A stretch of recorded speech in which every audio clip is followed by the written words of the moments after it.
This is the gear set I'll be installing into this main gearbox. It starts off with just a couple shafts and a couple gears. They get installed on these shafts with a couple pins and a few bearings. This is a pretty standard setup. This extra piece puts this gear into the box, which is a little different for me.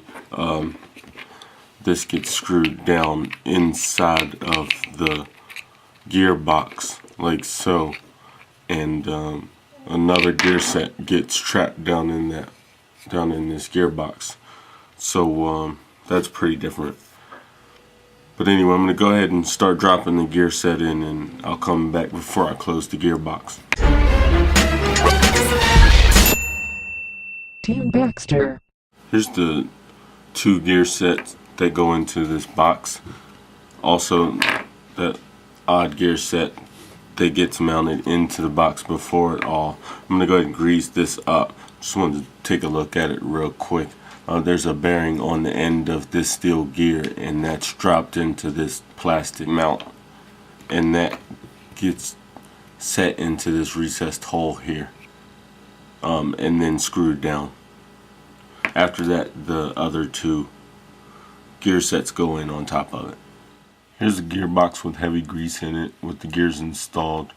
We've got the center gear screwed in. This is sort of a, it looks like sort of a holder until you install a 2-speed. I'm not sure, just speculating there, but and then these two go together. Empty space right there, where I assume another gear set would go. Bearings get seated in the two recessed areas on the other channel on the other side of the gearbox. Sure the halves are aligned correctly, and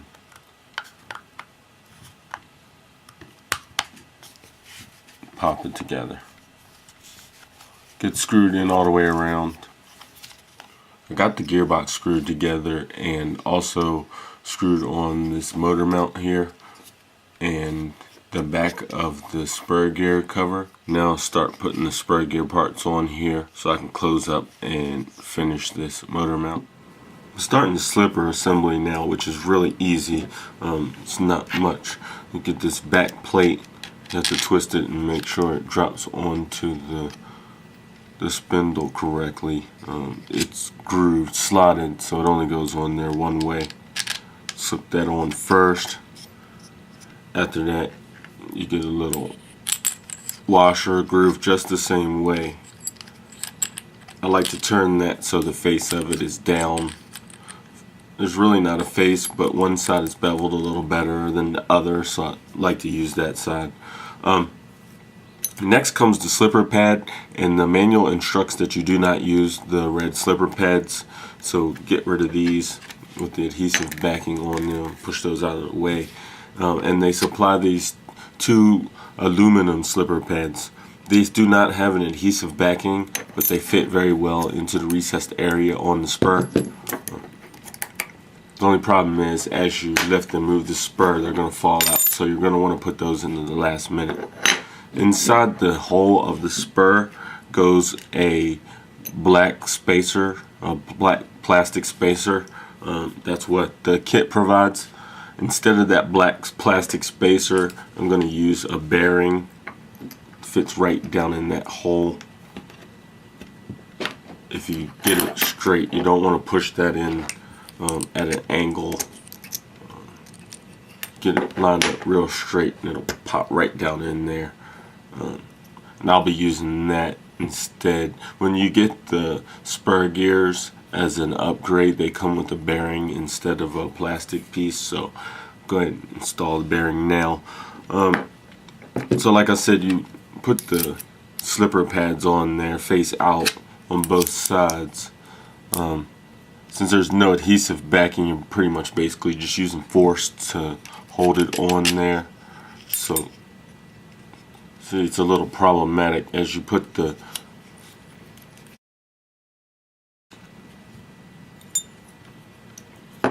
spur on. The slipper is gonna wanna, the slipper pad's gonna want to slide out every time. So I'm going to turn it upside down just a little bit. Put it in there.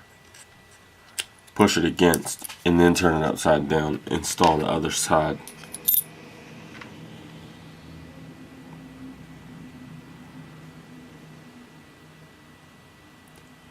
Face out, and then you install another little washer here, grooved washer, face in, little end plate to close the whole assembly up. After that, gets another little spacer washer, goes on there, little plastic. Then I think that's to stop you from tightening it all the way, actually, but it's speculation again. After that goes a spring, a flat washer to kind of help push the spring down evenly, and then it gets capped off with a nut. Nut gets adjusted, the slipper gets adjusted down so that 2 millimeters of rod are supposed to hang out the end. Go ahead and tighten it down and see how that works.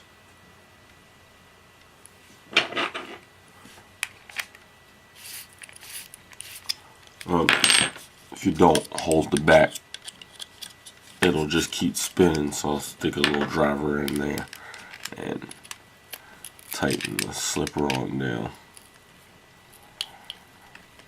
After you tighten the slipper, you can see I already got it done. It's a little bit more than the 2 millimeters that they suggest. You go ahead and put the motor mounting plate on. This is off center so that you can move it around and it'll get closer or farther away from the spur depending on what you need. You can see it sitting in there, and as I turn it, the shaft gets closer or more distant from the spur. So you get that on. There's a metal plate in the back, and then this top plate is plastic. Get that screwed on and seated. Gets a small brace over the top of it with the 2 screws. Of course, you install your pinion at this point. Get your gear mesh right, and a gear cover goes right over top of all of this. So I'm going to go ahead and get this together, and then the only thing left is to build the output drive shaft. Got the spur and pinion installed, and I did a very, very light coat of grease. You can see a little bit of red there from the red and tacky grease. Metal on metal, metal pinion, metal spur, so it's going to be a little loud. Also, I have to say that this top mount screwing into this bottom motor mounting bracket, that was pretty tough. That's some pretty rough plastic, so you kind of want to make sure that that gear mesh is real close before you screw that down, because it's going to be a pain getting that back out. Now I'm assembling the rear drive shaft. This gets attached to the gearbox that I just built. But you can see I just put that top piece of the drive shaft in there. Gets secured in there with this this little countersunk screw from the inside. Put a good amount of thread lock on that. Once again, my driver is too short.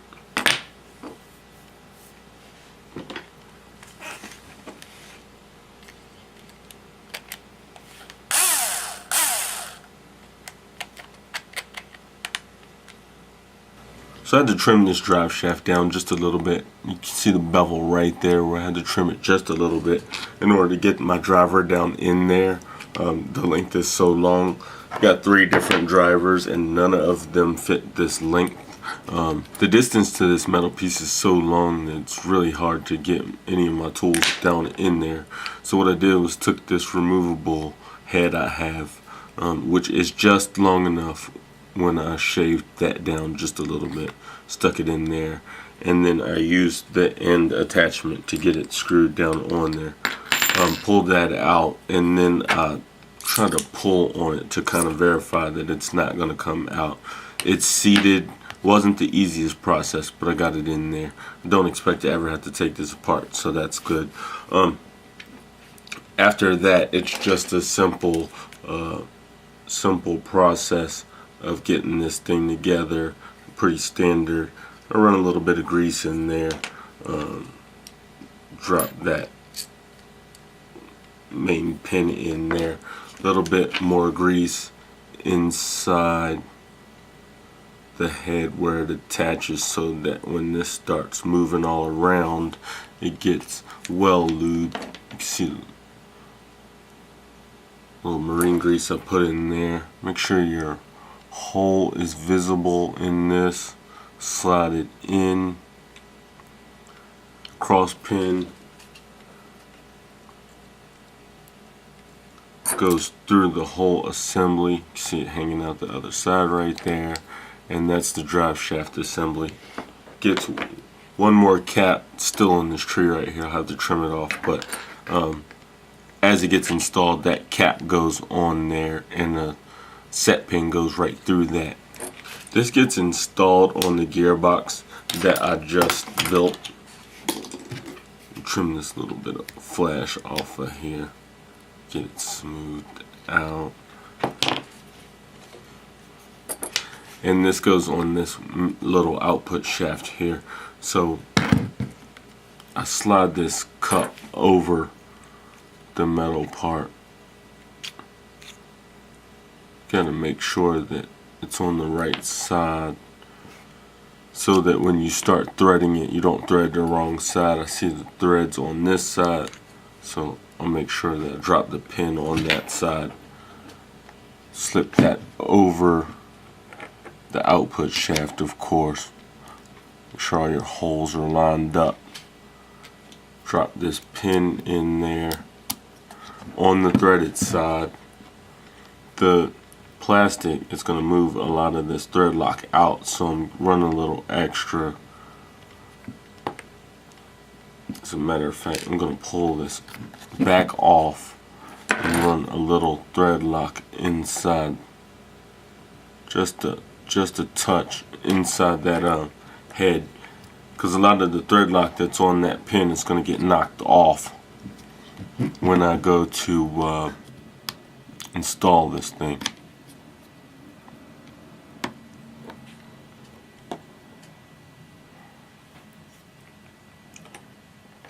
So I take that pin that I just thread locked. It's getting a little messy here. I got a paper towel here handy. I always keep a paper towel close by. Now the pin's in. Get a little, wipe a little of the extra off.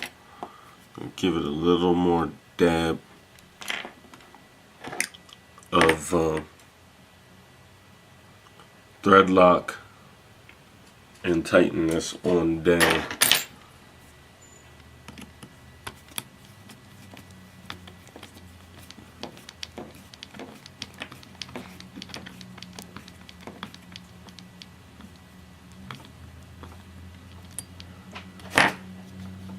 So I've got that tightened until it stops, and you can see the pin on the other side. And that's the end of the gearbox assembly. The transmission sits on these 4 posts here, roughly like that, like so. You have to make sure that this front drive shaft that you installed earlier goes into the slot on the transmission.